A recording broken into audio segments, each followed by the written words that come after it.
Welcome back, our dear viewers. And to shed more light on the significant visit, we are very delighted to have over the phone Mr. Rahman, our journalist and political analyst. Good afternoon. Hello to you. Good How are you afternoon to you doing? and the dear viewers. Yes. Please let me ask you a few questions. In what ways does the President Abdel al-Sisi unwavering support for the Palestinian cause shape Egypt's diplomatic strategy in the region? I believe that Egypt has proven time after time, situation after situation, that we are the true guardian of the Arab rights in the occupied land. Mr. President Abdel al-Sisi has committed to that situation, and each and every step he has taken, whether domestically, whether regionally or internationally. We have witnessed the day before yesterday when he received the president of France, Mr. Emmanuel Macron, and how the French president has embraced the Egyptian understanding and the Egyptian situation and the Egyptian determination that the Arabic rights in the occupied lands are preserved and will be preserved, and taken a strong stand internationally, not only regionally, against the occupational project, the Israeli project that is supported by some international powers. We are taking the same stand, and right now I believe it was a very intelligent step to have that cooperation and uniting the vision towards the Arabic struggle against the Zionist occupation, using our relations with a key country in the European continent, which is France. And I'm sure that that step will be followed by other steps at the same course, using the opportunity of the differences between the American administration and the European administration for the benefit of our own legitimate cause, legitimate cause, and the legitimate case that we are up against, and protecting the occupation aggression. This is the one strategy that Egypt has proven successfully, and only Egypt is doing that step each and every time, proving that we are the main guardian of the Arabic rights in the occupied land and all over the region. So, in what ways has Macron's visit contributed to reinforcing international calls for a ceasefire and the reopening of humanitarian aid channels in Gaza? Well, the summit that was held between Mr. President Abdel al-Sisi and his counterpart, Mr. Macron, and the King of Jordan, I believe it's opening more horizons for a ceasefire, and taking the whole operation into a political operation. We need to stop the aggression by all means, and I believe that the French statement by admitting that the Palestinians should not be displaced from their own homeland, and they are, as they are living under siege in Gaza Strip, that means a lot politically for our own benefit as we are the guardian of this case. That means a lot also to the Palestinians, that we have succeeded to have an international admission to their own rights in their own land, and against any vicious agendas to displace them to other countries if not to Egypt, then to other countries. I believe this is a very important step, and I believe that maybe soon we can find going back to the table of negotiations with the international powers to press Israel to stop its aggression against the Arabs in the occupied lands and start the hopefully course that ends as it should be, with establishing a Palestinian state with all authority. I'm talking about all ministries. I'm talking about a Palestinian army and a Palestinian police and a Palestinian administration. Yes, sure. So how significant is the symbolism of both presidents visiting Al Arish hospital and witnessing the wounded Palestinians in person? I believe that it was a very successful step. The whole world was seeing what's going on in Arish and in Sinai with the eyes of Macron. The eyes of Macron were the eyes of the whole world, looking thoroughly and on the ground what is really going on. We are finding here a nation, the Egyptian nation, is supporting the Palestinians politically, strategically, as brothers to our nation, to our own nation, and preserving their rights in their own homeland. We are protecting their lives, they're protecting their rights to keep their own lands against the agendas of displace them. And of course, we can never, as Egyptians nation, allow any repeating of what happened before the year 1948. As the Palestinians were forced to migrate from their own land and deliver their own home to the Zionist maps, mugs and thieves and the thieves of the land. So how has the Egyptian-French partnership evolved to address the challenges of the crisis, and what roles do both nations play in facilitating the humanitarian operations? I believe that Egypt and France has delivered a message in a very critical time. The whole world is watching right now. What's next? What's next after this success? We have shaken. We have succeeded to shake the papers and the ideas and the agendas of the Israelis against the Arabs in Gaza Strip especially.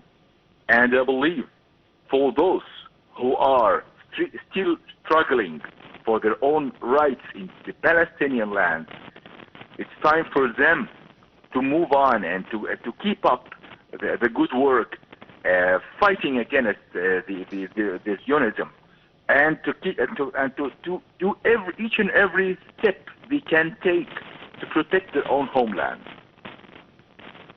So tell me more, Mr. Amr, in what manner can Egypt's strategic positioning and diplomatic efforts complement France's role in mobilizing international support for both humanitarian aid and conflict resolution?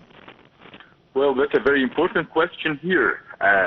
We have witnessed after or within the past 12 years migration waves that has hit the countries of the region and even reached to Europe, and we have all suffered from such migration waves.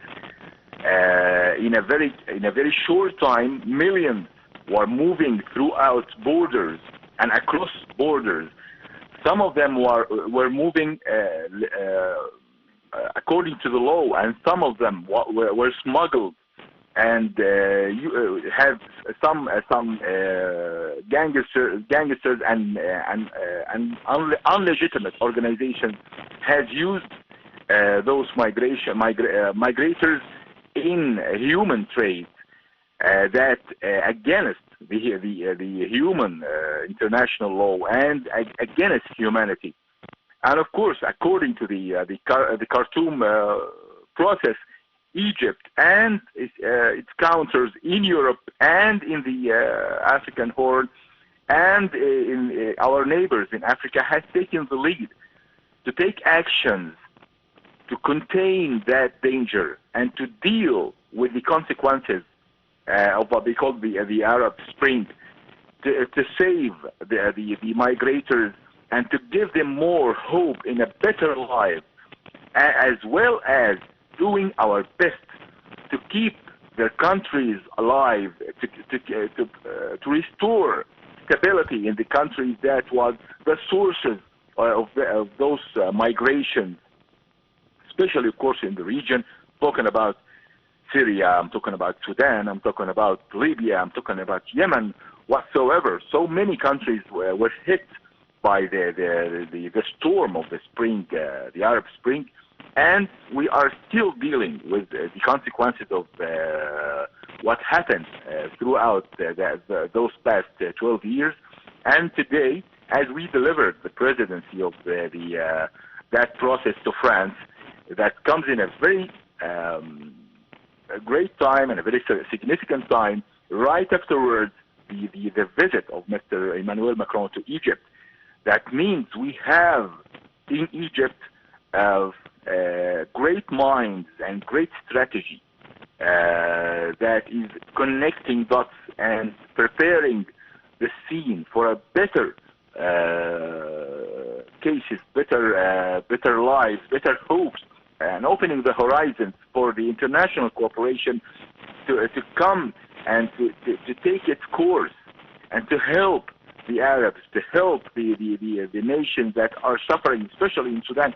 Sudan today is more to be divided as to be united, and of course that means a lot of dangers that the Sudanese are suffering right now, as well as we have contained millions Sudanese in here in Egypt.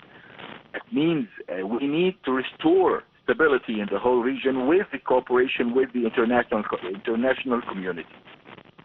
So please tell me, what are the potential long-term outcomes of the combined efforts of Macron's leadership and the Egyptian-French collaboration on regional stability and the future humanitarian interventions?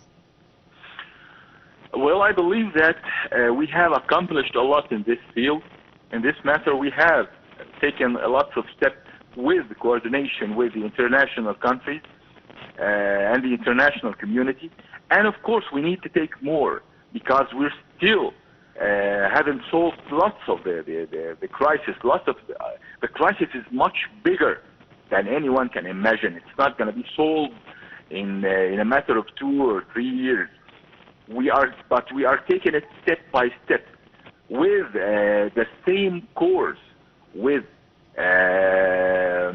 using our own soft powers, our own diplomatic powers, our own brotherly ties with countries like Libya or Sudan, to restore stability in those countries, with the projects of reestablishing, with the projects of opening doors for a better life and better lives for the citizens in there, and to stop the division and to stop and to fight against those powers that are aiming to divide those countries, either Sudan or Libya or other countries like Syria right now are suffering.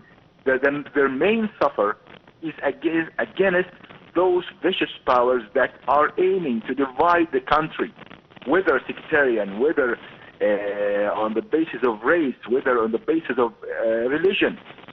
Those are the main vicious agenda that we are fighting against with the cooperation of the international community. So how can the success of the Egyptian-French approach during this crisis serve as a model for the future international responses to complex humanitarian emergencies? We are doing our best and we are expanding our horizons of connections and efforts politically, humanitarianly. The whole world have witnessed how Egypt was the main vein of life for the Palestinians in Gaza Strip, and still we are doing the same effort. We are doing the same with the Sudanese, or the Libyans, or the countries from around it. I don't believe that any other country in the whole world has done what we have accomplished, despite that we are ourselves are getting out, still getting out, and still dealing with the consequences of the Arab Spring as we are speaking. But as our role as a leading country, with historically, geographically, politically, and at all levels, we are the only country that can have that burden and carry that burden upon our shoulders. And of course, we have to deal with this matters throughout the international law and throughout our partners in Europe, in the continent of Africa, and in the region. So what's the significance of the recent Egyptian relay supporting President Sisi's stand toward the Palestinian cause? And tell me, how does it reflect the public sentiment? I believe that the whole nation right now is on the heart of a one fighter and one leader. We are all acknowledged of how important the struggle against Zionism in our region is. The main target as a battle of life or death and a battle of existence, as Mr. President Abdel has declared it more than once. It's a battle of existence. So the whole nation, the whole public opinion, is triggered by the brutal aggression against the Arabs in the occupied land, and willing to support the leading role of Egypt to protect our own national security. We're not dealing with the Palestinian case as just a neighbor. ولا هختم ورا التقرير على طول. We are dealing with this nation as an international security case to our own nation in Egypt. So thanks so much, Mr. Abdel Rahman. We were so happy to have you over the phone. And now we'll have a break and be back.